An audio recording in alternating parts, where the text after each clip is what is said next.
శుభోదయం. ప్రభువైన యేసుక్రీస్తు నామములో వందనాలు తెలియజేస్తూ పరిశుద్ధమైన దేవుని గ్రంథంలో నుండి దానియేలు గ్రంథము 4వ అధ్యాయము 1వ వచనం.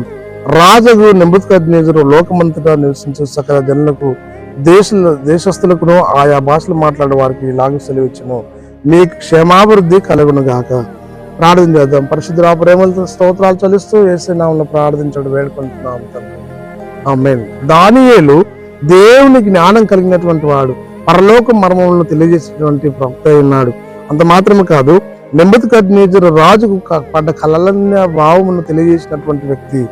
ఈ రాజు ప్రజలకును దేశస్తులందరికీ క్షేమంగా పరిపాలించినటువంటి వ్యక్తి అయి ఉన్నాడు.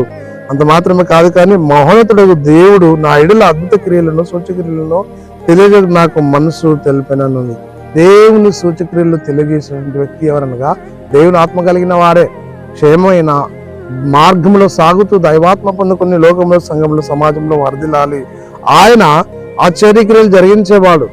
దైవ దీవెన పొందుకుని లోకంలో ఆశ్చర్యక్రియలు జరిగించే దేవుని యందు విశ్వాసం కలిగి ముందుకెళ్ళినట్లు పరిశుద్ధాత్మ దేవుడు తోడయండి నడిపించి దీవించును గాక.